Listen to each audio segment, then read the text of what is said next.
예, 4월 8일 모닝브리핑 시작하겠습니다. 지난 주말 미증시는 고용이 강하게 나오고 또 금리가 올라갔는데 그럼에도 불구하고 경제가 탄탄하다 이렇게 되면서 이제 시장이 올라갔고요. 그렇지만 이제 CPI 발표 앞두고서 금리가 계속해서 주목을 받을 수밖에 없는 상태거든요. 그래서 이번 주도 증시는 조금 이제 좀 변동성이 있는 이제 추세를 잡기보다는 좀 불안하게 움직이는 그런 흐름이 나올 가능성이 높고요. 그 다음에 종목으로는 이제 삼성전자 실적 발표 이후에도 외국인들 수급은 그대로 유지가 되고 있거든요. 그리고 이제 미국에서 지난 주말에 정규 시장에서는 시가총액 15위 내에서 테슬라만 하락했는데 시간 내에서 로보택시 그 출시 일정을 공개하면서 올라갔거든요. 그러니까 반도체, 2차 전지가 어쨌든 재료를 품고 있잖아요. 그래서 각각 어떻게 반응을 하는지 이건 주로 이제 오후장에서 살펴봐야 되는 변수고, 그리고 수급에서는 기관 투자자들이 코스닥 매도를 하는데 매도 규모가 지난주 날짜 지나가면서 좀 줄어들긴 했거든요. 그래서 금리 높아진 거, 그 다음에 그렇지만 매도 자체는 줄어든 거, 이 중에서 이제 어느 쪽을 택하게 될 거냐, 기관 투자들의 매도에 따라서 시장의 흐름은 좀 달라질 겁니다. 이런 부분들 체크 포인트로 보겠는데, 우선 주말에 이제 미증시는 반등했습니다. 그러니까 미국 고용 시장이 좋으니까 경기가 그만큼 좋은 거잖아. 소비가 탄탄하고 기업들의 실적이 좋은데 주식시장 하락은 좀 너무한 것 같아. 이런 어떤 정서가 만들어지면서 좀 반등이 나오는 그런 모습을 보였고, 다만 금리가 딸려서 올라갔어요. 근데 이제 금리 올라가면 뭐 올라가도 잘 버텼나 보지 이렇게 생각할 수도 있지만, 금리가 계속 올라가게 되면 투자자들 중에 일부는 아니, 미국 10년물 국채에 투자하면 이자를 저렇게 주는데 굳이 신흥시장에 투자할 이유가 있나? 이렇게 하면서 일부 자금을 빼는 그런 움직임이 나올 수 있게 되거든요. 그래서 금리가 같이 동반해서 올라간 거는 그렇게 편안한 상태는 아닙니다. 그래서 시장 자체는 좀 변동성이 이어질 가능성이 높다라고 보는 거고, 특히 이제 금리 확률이 6월에 금리를 내릴 것이다라는 확률, 다음에 동결할 것이다 확률이 거의 5대5가 됐어요. 그러니까 55대 뭐 45 정도 비율이긴 하지만 사실상 5대5잖아요. 그래서 이렇게 된 상황 자체가 투자자들에게는 이거 사실 3월부터 금리 내린다라고 생각했었는데 이제 계속 미뤄지고 이런 분위기가 만들어지고 있잖아요. 그래서 계속해서 금리를 바라보게 만드는 그런 흐름이 만들어지게 됐죠. 그래서 주초에도 투자자들이 좀 추세를 갖고 강하게 움직이기는 쉽진 않다. 이렇게 이제 봐야 됩니다. 그리고 이제 고용 지표는 그래도 다행스러웠던 건, 이 부분 때문에 시장이 올라간 거일 수도 있는데, 비농업 일자리가 잘 나오거나 실업률이 낮거나 그게 중요한 게 아니에요. 그러니까 임금 상승률이 바로 인플레이션 지표에 들어가는 항목이 되는 거잖아요. 근데 시간당 임금이 2021년 6월 이후에 가장 낮은 4.1%를 보였거든요. 근데 인플레이션 2%로 가는데 목표치는 3.5%예요. 상단이. 그러니까 지금보다 0.6%포인트 정도만 데려가면 목표치에 들어가게 되거든요. 그래서 투자자들이 좀 이런 부분들을 보면서 고용이 세도 임금 상승률이 조금 둔해지기 시작하니까 그렇게 걱정할 건 아니야. 이렇게 해석한 걸로 보여지거든요. 근데 뭐 이것도 이거지만 결과적으로는 금리를 봐야 되기 때문에 금리가 빠지지 않은 상태라서 지난 주말 미증시의 반등은 추세가 바뀌었다. 이렇게 보기보다는 이제 조금 한숨 돌린 거 정도. 한숨 돌린 거. 이제 일부 투자자들이 경제 좋은데 무슨 하락이야 뭐 이렇게 생각하는 투자들이 들어왔고, 이게 일단 오늘 초반 우리 증시는 좀 긍정적으로 출발은 시킬 거다. 그렇지만 추세가 바뀌었다라고 보기에는 조금은 조심스럽다 이렇게 봐야 됩니다. 그리고 연준 인사들 발언이 다들 좀 비슷하게 얘기를 해요. 그러니까 인하 바로 하면 안 된다 뭐 이런 식으로 이야기를 좀 하고 있고, 심지어 뭐 미셸 보우만 같은 경우는 뭐 자기는 기본적으로 2번 내릴 거라고 생각을 하는데 물가가 계속 높으면 인상도 시나리오에 있다 뭐 이런 식으로 이야기를 하거든요. 근데 물론 결국엔 금리는 내려갈 거다. 그렇지만 금리 인하 속도는 완만하게 갈 거야 뭐 이런 식으로 이야기를 했는데, 어쨌든 연준 인사들이 이번 주에도 또 뭐 상당히 많은 인사들이 발언을 앞두고 있는 상태라서 투자자들이 계속해서 조금은 불안한 마음을 좀 품고 간다. 그러니까 빠졌으니까 매수해야지. 그런데 금리 때문에 불안하네. 이게 자꾸 충돌을 하니까 막 급반등도 나오고 밀리기도 하고 이게 좀 어수선한 그런 흐름이 이어질 가능성이 조금 더 높다. 이렇게 봐야 됩니다. 그리고 뉴스로는 이란이 이스라엘 공격하는 게 임박했다. 그러니까 이런 보도가 나오고 있고, 지금 일부 보도는 뭐 4월 10일 이렇게 나오고 있잖아요.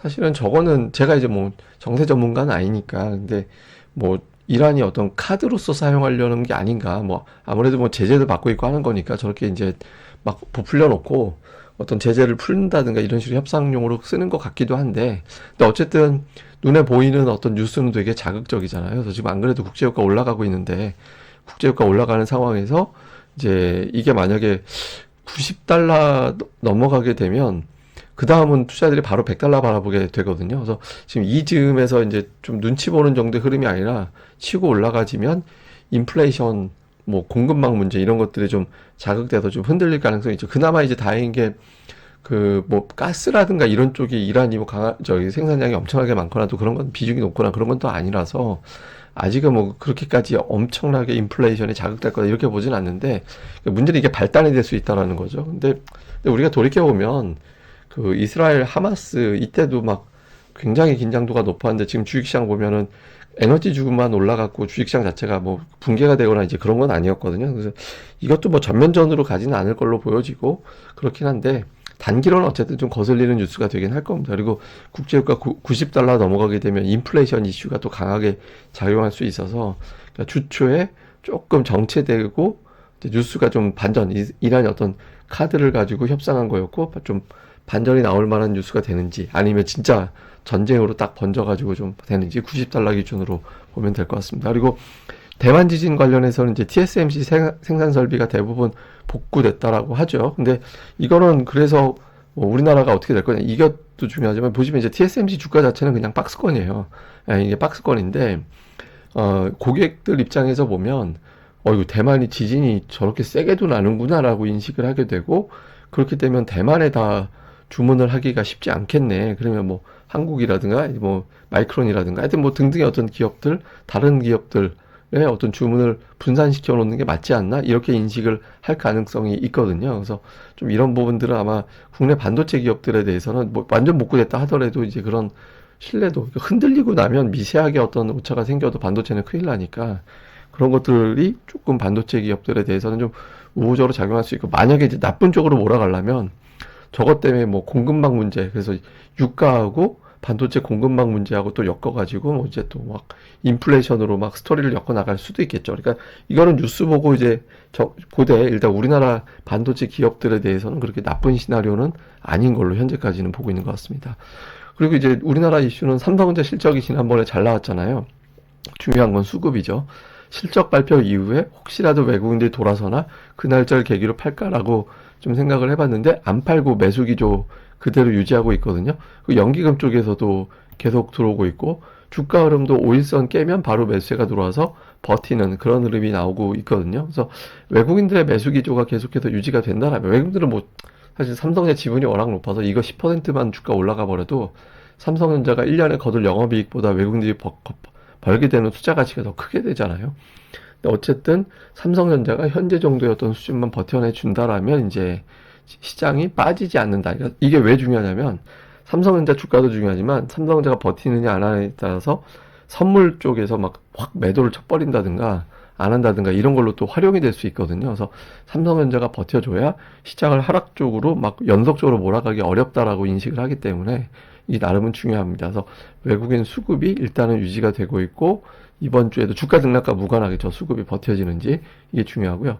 다음에 이제 또 하나는 테슬라인데 지난주에 테슬라가 주가는 빠졌는데 마감하고 나서 이제 로보택시 8월 8일에 공개한다라는 기사가 나오면서 시간 외에서는 주가가 이제 올라가는 그런 모습을 보였거든요. 근데 테슬라하고 에코프로하고 이제 차트를 보면 경로가 되게 비슷하게 가잖아요.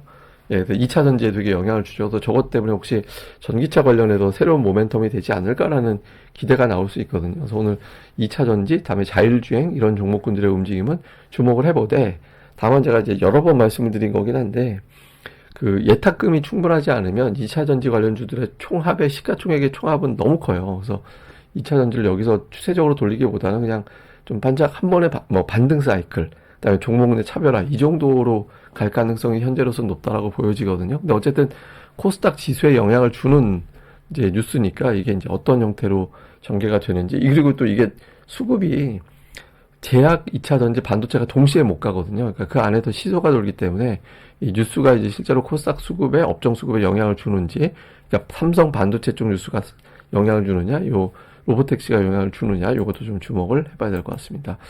자 그리고 이제 코스닥 수급은 그 기관 투자자들이 다시 매도를 하는데 매도 강도가 조금 약해지고는 있거든요. 그러니까 2,400억 가까이 매도하다가 1,500억, 700억, 600억 조금씩 이제 약해지는 그런 모습인데 이게 좀 아쉬웠던 게 뭐냐면 코스닥의 지수는 빠져도 상승 종목수가 조금씩 회복되는 그런 과정에 있었거든요. 그런데 기관들이 다시 매도를 하면서 하락 종목 수가 다시 좀 확대가 되는 예, 그런 분위기로 바뀌어 버렸어요. 예, 근데 이제 여기서 기관 투자자들의 매도가 500억 안쪽으로 내려와 주고 버텨주면 예탁금이 그래도 저기 줄어든 건 아니기 때문에 조금 늘어난 것도 있긴 하기 때문에, 그러니까 제가 조금이라고 말씀드리니까 최근에 막 하루에 3조 원씩 들어오고 막 그런 거 있잖아요. 그건 짝퉁이에요. 예, 예를 들어 뭐 채권 만기가 된 자금이 일시적으로 들어왔다든가 그런 것들이 예탁금으로 잡혀서 그런 거니까 그건 의미가 없고, 근데 저점 대비 어느 정도 증가돼 있는데 소나기 매도가 나오면 개인들이 못 버팁니다. 그러니까 오늘 장에서 저 줄어드는 추세가 그대로 이어지면서 오히려 매수를 하는지, 그리고 저렇게 파는 가운데서도 어느 업종을 매수하는지 요것도 좀 잘 봐야겠습니다. 시장을 용리해 보면 이제 금리 상승 부담되는 사안, 미국 증시 상승, 이거는 경제가 좋으니까 올라갔네, 긍정적인 거, 이게 두 개가 충돌하거든요.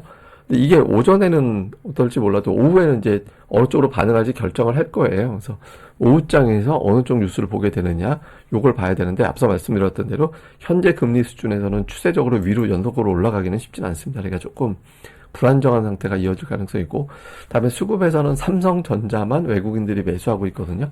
근데 삼성전자는 절반 정도, 나머지 분산, 이게 우리나라 증시를 끌어올릴 때 대표적인 흐름이에요. 근데 지금은 삼성전자라도 매수를 해줘야 됩니다. 예, 그러니까 이거라도 매수를 해주지 않으면 이제 금리에 대한 부담이 있기 때문에 좀 흔들릴 수 있거든요. 그래서 요 구도, 그 다음에 각각의 스토리가 있는 업종들이 있습니다. 정유는 국제유가 올라간다. 지난주에 정유주 되게 강했잖아요.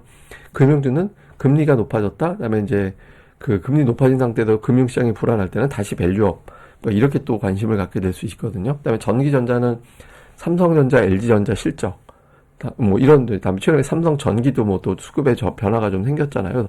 각각의 스토리가 있는데 이 중에서 두 개 정도 움직임이 나올 가능성이 있거든요. 그래서 근데 좋은 걸로 사실 스토리가 만들어지는 게 좋죠. 그러니까 예를 들어서 우리나라가 수출 지표가 회복됐기 때문에 그런 긍정적인 메시지 가지고 움직여주는 게 제일 좋습니다, 사실은. 그래서 그런 구도가 되는지, 아니면 불안하니까 지금 상대적으로 좀 뉴스에 좀 집중하는, 예, 그런 쪽으로 가게 되는지 좀 볼 필요가 있고, 그다음에 앞서 말씀드렸던 코스닥의 기관 매도, 이게 완화가 되는지가 상당히 중요합니다.